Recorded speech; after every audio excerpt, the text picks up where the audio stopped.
Hi guys, FrostFangs here, back with another Paladins video playing some Ying today. I'm a little bit late to cover her. She's really strong at the moment. She was pulled down from the PTS, but is overall still in a much better spot. I'm going to summarize it really quick. We'll jump in, I'll show you the build, all the standard sort of stuff. First off, she can have 3 illusions out at a time instead of 2. They also have 500 extra health from 1000 to 1500. They heal for 450 instead of 420. It was 500 on the PTS, they put it down by 50, I'm pretty sure. Then for her ultimate, which now has true healing, it is going to be 37.5% of its total instead of 50%. Still a really big buff to it. For the build, this should do fine, but I don't know if it's going to be final. Alright, so for game 1, we've got Onslaught, Foreman's Rise, Vivian, Vora, Caspian, and Makoa going for full heal here. Probably going to go for the right-click heal as well. We're up against Andro, Caspian, another Ying, Azan, and a Betty. So yeah, life exchange, and then this setup. I think for this one though, I'm going to play it super safe and not like worry about dealing damage at all. Going to go Chronos and just Chronos. I really want to buy Nimble, but yeah, Chronos and Morale Boost are definitely the way to go with Ying. We've got Booby Trap, Unyielding everywhere at once, Tempering, Life Exchange. It's got some Heavy Darkstalker. Drop the Q really early. Seems like Makoa's going straight onto the point. We'll throw one just there. Right click on the Vora. Yep, we also have a massive cooldown reduction with the taunt if we miss it, which is kind of nice. Just gives us an extra healing option, which I'd like to have if I'm going to fully focus on it. Feels kind of weird having Chronos on Ying to start instead of Morale Boost. I feel like the ult gen here is probably more useful, especially after it's like true healing and everything and the team is playing so separate. But yeah, we'll just keep throwing the Qs down. Having 3 decoys out here is kind of massive. I don't know what their Ying's doing, but when the team's together, we're just kind of trend them. It's definitely quite difficult to get rid of the 3 decoys, like even if they're super grouped, unless they have a massive amount of bulldozer. Koa just pushing up way too much and dying. I'm going to sit on the point as a reason for us to go out of there. I'm preemptively like right-clicking people, which doesn't do anything. I don't know why I'm doing that. There's a right-click on the Caspian. I could time it a little bit better with the like cauterize, but I don't think there's a need to. Andro's gone. Makoa gets a hook like that in the middle. We're actually sort of grouped here. It's working out. There's a right click on the Caspian again. That's the Caspian getting rid of the Vora. It's a ult from Azan. We're going to blink around a little bit. I'm just trying to buy time for the ult. There we go. Popped it. True healing. It's not going to be too good at the start of the game. It's only going to get better as the match goes on. Cauterize gets significantly higher. Late game, Ying ult's going to feel much better. But I was trying to say that the decoys are significantly harder to get cleared. And overall, I think they're just healing for more. Like I'm noticing the ticks just being a little bit better. And I remember just about dead to the Andro. I nearly got around the door. We'll get more Chronos and like Morale Boost going. I feel like I should get Nimble to touch up so goddamn slow.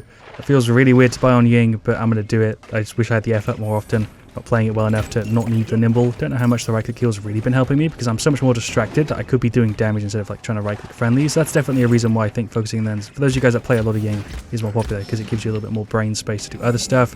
But then again, I don't know. I don't play that much Ying. It's like one of my least played supports for some reason. Then I'll have a good time whenever I pick her up. I just don't actually play her that much. Definitely think I do quite well with her when I actually pick her up, but multitasking for whatever reason when I'm playing Ying just never works out. We'll go for the ult here just to win the team fight. I don't know if I needed to there. There we go. Keep the Vivian up. I also killed the Andro somehow by throwing like one shot out. We'll throw another Q down there. Feels very weird to play Ying this safe. Like I've not really been pushed very much. A few times I haven't been able to get out. I've only got 1 death. That's very weird for me. Don't know what I'm doing. It's completely wasted the F, but somehow no pressure on me, so we're kind of alright. The team's also sort of covering me. Right click there on the Vivian. I'm not focused on damage whatsoever. I really am just right clicking people. Somehow we're only even. I feel like I've been sat on the point the entire game, and yet we're 200 to 200. I got a ton of credits again. The decoys they're really putting in work. Caspian just here dawdling around. Finally switched to damage for a little bit. Right click there on the Vivian. I really should save the right click for when I've not got caught. Go ahead and pop the ult again. Feel like it's not that slow to gen, to be honest. I remember Ying's being like really slow compared to a lot of other healers, but I've done it like 3 or 4 times already. Maybe I've just been playing the point and actually healing for a lot more than usual, so it feels faster. That could be it. I don't know. It's going to keep playing this sort of safe angle back here. There's one on the Vivian that did like nothing. One more. Andro going on us a bit. We'll throw the Q up and go on the top bit. This is a bad spot. They're all still way too healthy for me to do anything. I'm dead here any second. Finished off Chronos, finished off a Morale Boost, finished off a Nimble, and got a bit of Haven. I've had way too many credits in this one, to be honest. I don't know if, again, that's because of the buffs, but I certainly feel effective here as Ying. That's an Andro ult. Little cheeky right click through to him. Caspian's playing very aggressive for someone on that much health. I did get one through, but he's on freaking like nothing still. Trying to get another one. There we go. Actually threaded the right click through, and he's back up to actually be able to sort of fight. I'm definitely not doing a great job here. I'm going to sort of move around a little bit. There's a nothing on him. Okay, is he dead? He's still alive. That took way too long for him to get cleared. Don't know if I'm doing a good job on Ying compared to normal. My decoys definitely are healing for significantly more over the course of this game. My right clicks have also been alright. We've got an ult. We'll go ahead and pop it here. Definitely the freaking uncauterized heals here are going to be massive. Makoa is still gone though. I feel like that would have been enough to keep him up. I probably should have been paying more attention. Throw a Q over. Peel here on the Vivian. Okay, Andro's just doing semi-win. They don't have cauterize, they're back up to full. So quick. Hello, Caspian. Vivian's here to cover me. We're alright. Makoa's just going for the ult. We'll drop down, help him out here. He's still on half health. He's playing, you know, very weird for somebody who's still got like pretty much their entire normal health bar. Ying teleporting around. She's gone. I'm switching to damage when I need to, and somehow I'm not really getting punished here. There goes the entire team, but we're actually 6 off. I wasn't paying attention to the score. We've pretty much secured the win here. I don't think they can actually get that much in 15 seconds unless we just run in and feed them.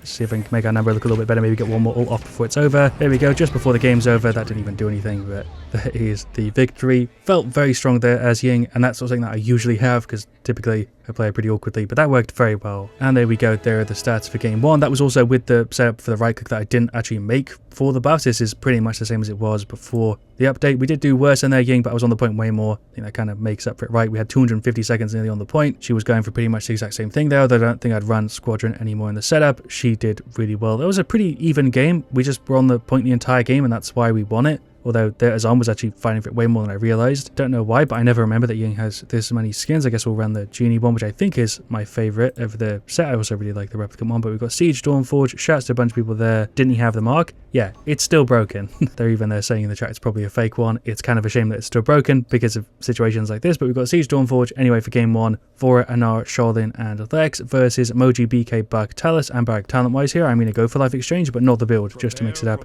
a little bit. I'm also going to type in the chat here to clarify this real quick. We'll go for Morale Boost to start. But anyway, in we go. There we go, clarified it in the chat. Death Hasten, Sand Trap, Unyielding Pressure, Mother's Grace, Tinkering, Bulk Up, Inner Strength, Chain Reaction, and Snack Attack. In we go. I don't know how this is going to work. I feel like going for the build would maybe make more sense, but I also just want to play fully around, showing off the new stuff. We'll play super safe here on the side. There goes BK, dead there, yeah, to the emoji who went behind, and I obviously completely messed up the F because that's just what I do when I play Ying. I don't like her F ability. It's not bad. I know people use it very, very well. I've gone against more than my fair share of annoying Yings. I just kind of suck with it, and that's why I don't like Ying's Escape. Even though I think it's a good ability and they don't necessarily need to change it, it just doesn't really work for me. That isn't how I want the right click to go on. It's going to keep throwing the decoys in the middle there because they pretty much just survive because they've got so much health and duration. It's not really a problem. The other reset here has actually been kind of clutch. Buck's just there on the side. I don't know what I'm doing. We're going to teleport down in a second. Yeah, I guess I'll just sow the drift instead. That's the Buck jumping again. We'll just teleport away from that. Thanks for it. And I was just pushing the point. They're just on the side there doing work. I haven't been healing the flankers anywhere near enough for the damages either. Actually nearly getting rid of the Buck here. I don't know if I should go for the ult. It feels a little bit too early. We'll throw a right click on her and the Q there, but she's a little bit too far away. Maybe we can finish off the Buck. Maybe the heal there. Okay, yeah, we'll have to regroup a little bit. Hello, Talus. You're here for some reason. I guess I'll go for it now because he kind of fell in, and I guess we'll just, yeah, rush it. Don't know why, but I thought this map for Ying would be way worse. It's actually kind of easy because you can't really get flanked from too many angles, and you can predict a lot of what they're going to try and do, I think, for the most part. Those of you guys that play a ton of Ying and play on Dawnforge, let me know. This map, I haven't had, like, I think more than 1 or 2 games with Ying, but I thought it was worse for some reason. Chat, so a lot of them there in the chat. Overall, really good game here. We put in mad teamwork in that last one. I don't know what they're doing. They all have life rip and kill to heal. We'll play on the right. Haven't seen that Raptor mount in, I think, ever. Don't know when the last time was I've ever seen that. Don't know why we're playing on the right side here, but Buck is on his own. He just got caught like 1v4. Where's the man's team? Where are they? Talus is there. They have given up at this point, aside from a few of them. I think they're just waiting at spawn or popping ults, but yeah, the Talus and the Buck were still trying. The rest of them gave up. It's a bit of a shame. It's kind of understandable because their team they don't have a support, so it probably feels like they can't really win. There are the stats. Shouts to everybody in that one. I'll drop the commendations for the guys on our side, and then we'll jump into another match. For game 3, we've got another Onslaught 4-man's Rise, Dredge, Vora, Zin, and Damba versus Cassie, Caspian, Charlene, Fernando, and IO. Seems like the toughest scenario we've had so far. I think I'm going to go for focusing lens in this one, because we have the Damba, and try and play as like a hybrid. So yeah, we'll give it a shot and try and ult gen with the shots on the Fernando, which hopefully shouldn't be too bad because he's gone for Formidable here. Other than that, we've got Scuttle, Smolder, Wakono's Unyielding, Lifelink, Sandtrap, Exaction, and Everywhere at Once. In we go. I'm not sure how this is going to play out, but we'll see. Throw the Q here, kind of just to tank some damage possibly. Do feel kind of bad that we can't heal as much, just need to burst it through the Caspian, but hopefully the Damp will pick up that for us. I forget we don't get the bonus damage against shields. That's kind of annoying, but he's not going to be too bad with it, I don't think, because of the talent. We can just hopefully get ult gen like that, and it'll work out. Why am I here on my own? Let's teleport away for a little bit. Don't know why it teleported me down there. I'm just kind of blinking. I think I'm dead. My F just didn't work.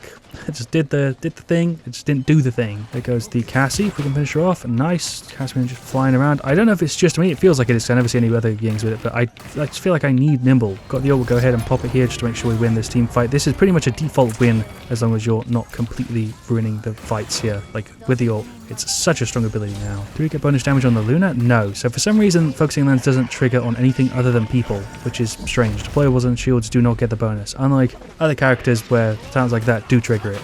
Yeah, weird. We'll just keep the 3 decoys out. That's the whole point of the setup here. Definitely haven't been great with the timing. I also should probably get Chronos. Throw a Q on the bottom and right click. Let's actually use the detonate for once. It'd be kind of nice if it also did a bit more damage. That was a massive amount, but we can get the Luna in there. Maybe the Fernando shield too. There goes the Charlene. Yeah, it'd be kind of nice if they did that extra damage based on how much health they had. There goes the Fernando. Let's get rid of the IO here, maybe. Should get little hits on her. Caspian instead would be kind of nice too. He's very low. Dredge is just standing.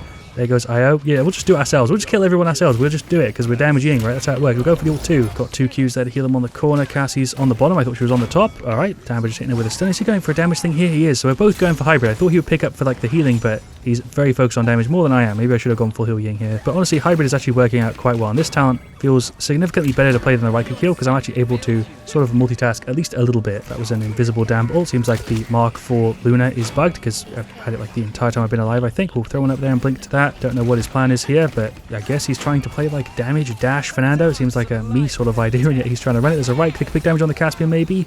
It was only 400. We'll go for the ult. Why not? Might as well. It's the whole point of the setup here is we're trying to go for max ultimates. There's a right click. Is that definitely going to be enough?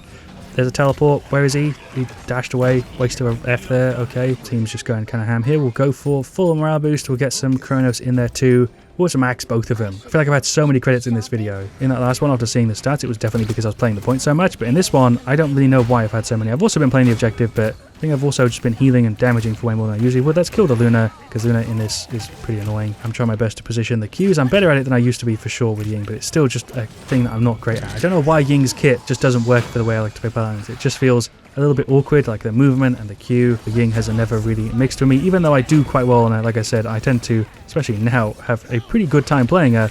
It's just not really a character that I think I would pick up most of the time if I'm not like making a video because of the way she plays. We're just going to teleport away. It's not what I wanted to do. That's also not what I wanted to do. I'm finally upstairs. There we go. Popped the ult again. That's like the 5th or 6th time I think I've popped it. We're going to have a pretty good heal number in this one, but I've also been damaging a little bit more. Fernando's shield hasn't been too annoying. Honestly, I feel like he's just been free ult charge for me. We'll throw the Q there, go for a right click. Charlone's gone, and there is the victory. That was a good showcase for hybrid Ying, but you're definitely going to notice the buffs less if you're playing it like this. But 34k, 62k, 10 to 2, still happy with that. I don't know why I was just playing the objective so much in this video, but it worked. The decoys feel very, very strong at the moment. There are the stats for game 3. Not really anything I can add on top of what you're seeing here. The dredge was doing way better than I realized, though. I would sort of put it in the same category as Ceres and IO, where the balance changes to them feel sort of fair. It does push them up quite a few tiers. Is that too much? I'm not sure. I'll leave that up to you guys. The update's only been out for a week. Thank you so much for watching. Let me know if you think I should change the build at all. For now, I think I'm going to leave it as is. I'll see you guys all very, very soon. Let me know also what you want to see me do next. And as always, stay FrostFangs.